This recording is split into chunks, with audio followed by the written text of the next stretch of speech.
Hey, this is Joe from SoFly, and in this video, we are going to export variable WooCommerce products to CSV using WP All Export. So you can see here, I have 185 products, and each one of these has a ton of variations based on size and color. So to get started, we're going to go down here to All Export and select New Export. And then here from the Choose a Post Type pull down, we'll select WooCommerce Products. You can see here I have a lot more than just 185. With all my product variations, I have 2,960 products to export. So here we have our filtering options. If we wanted to export just a subset of these, for example, all of our products with a certain stock status, like only in-stock products or products that are on sale or something like that, only green products, whatever we wanted to do, we could set that up here with our filtering options and export just the exact products that we wanted to export. I don't want to export everything, so I'm just going to go ahead and close this out. And then down here, if we wanted to migrate these products to, for example, a different WordPress site, we just click this, download the zip file, throw it into the new site with WP All Import, and we're done. In this case, I want a custom export file that I'm going to be using in Microsoft Excel. So I'm going to select Customize Export. All right, so here's where we customize our export file. Here on the left, this kind of represents our CSV that we're going to be exporting. Each one of these is a row. Preview what we have here. And this is how our export file is going to look. Here on the right, we have all of the available data inside WordPress that we can drag and drop into our export file. So let's go through here. I just want to make a really simple human readable Excel sheet. And for that, I don't need the ID. We're not going to be importing this data back into WordPress using WP All Import, so we can dismiss this warning. Let's just go ahead, keep dragging some of these out of here that I don't really want. Product size, product color, product attributes. Let's check that out. All right. And now here we have the parent product showing up. I just want the product variations. So we'll go down here to Advanced Options. And here we have some product variation options. And these only show up if we have product variations that are in our export. So what we're going to do is export only the product variations. To preview that, you can see here we just have the variations. Now, if I wanted to do just the parent products, it'd look like this, right? And then we have our product color and product size all here in this one row per parent product. Okay, so again, I want to only export product variations. And we'll leave that as is. And I don't need the content because these products don't actually have any content. So we're just going to have the product title, product SKU, color, and size so far. Now let's go through all this available data and see what I want to include in my export. So here in standard, we just have kind of your standard WordPress post type stuff like ID, title, short description or excerpt, post type, et cetera, et cetera. Don't really need that information. Here we have our product data. I would really like to have the price. So we have 3 price fields here. We have price, regular price, and sale price. So let's put all 3 in here so we can check out what they are and go over that. Now what WooCommerce does is it has these 2 fields here, right? Your regular price and your sale price. And then the price field is going to be whichever one of these is lower. So if you don't have a sale price, your price is going to be the regular price. If you have a regular price and a sale price, then the price is going to be your sale price. Basically, this is whatever the customer is going to pay. Preview that, and you can see here, we have that all set up. So what I want to do is I just want to include the price. So drag these out of here. Keep on scrolling, stock status and stock. So stock status and stock, this one's going to say in stock or out of stock, and this one's going to say actually how many we have. In stock, out of stock. Or in stock and then the stock amount. And down here you can see this product is out of stock. So I don't actually care how many we have. I just want to see the stock status. Scrolling down, here we have our product attributes. I already have these represented here, so I can close this guy out. And that's all of it for product data. Moving right along, we have media. So this is going to be our images, right? We have all of the different metadata associated with these product images. For me, I just care about the URL.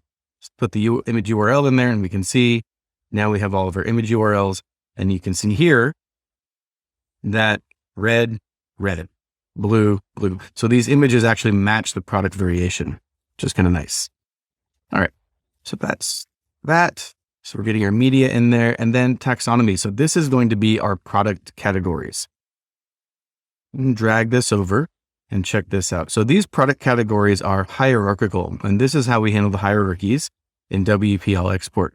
So you can see this is women's, tops, short sleeve, and this represents basically the parent-child relationship of these categories, right?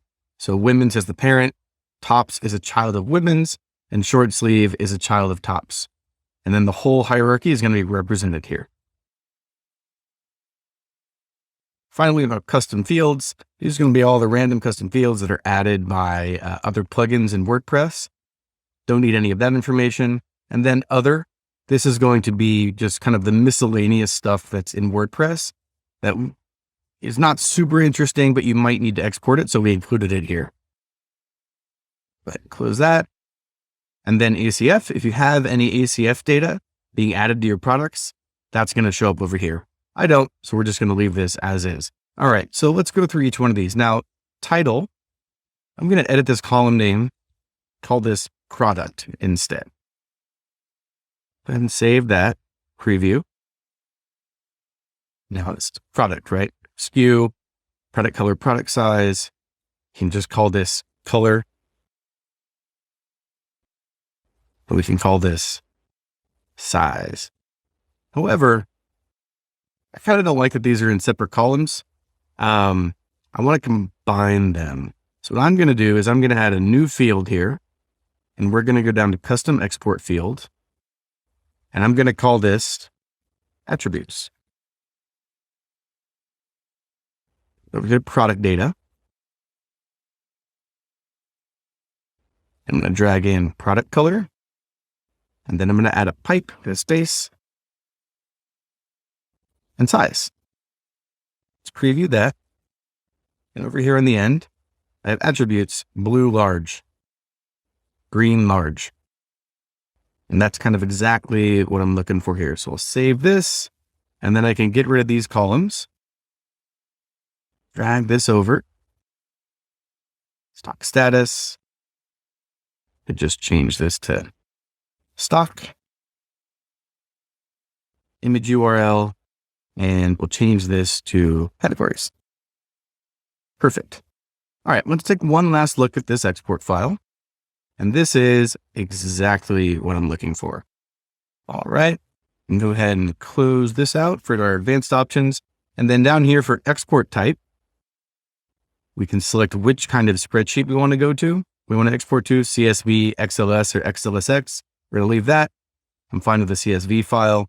If we wanted to export to XML, we have two options here, or we can export these products to Google Merchant Center. If you're interested in any of these, check the description below. We have videos for those. In this case, I'm going to stick with CSV, and we are going to continue so we can run this export. All right, so we have some options here. We have our scheduling options if we wanted to run this export, for example, every day, and then have the results emailed to us. If you're interested in that, check the description below. We have a video on scheduling. If we were going to be running this import on a schedule, some of these options here are kind of useful, like only export products once, only export products that have been modified since last export. So for example, every day I could get a report of only the products that have been changed if we're getting product updates, or I could get a report of only the new products. So once a product is exported, we don't export it again. We only get the new products. I could have those reports emailed to me daily or whatever on a schedule. The BOM, this is related to non-English characters. If you're dealing with those, then you probably know what a BOM is, and you can decide to include that if you like. And the rest of these are fairly self-explanatory. We have client mode if you wanted to have clients be able to access this export file and run it. In this case, I'm going to leave all these as the default and then confirm and run the export. All right, this is going to take a few minutes to run. We'll let it go and come back when it's finished.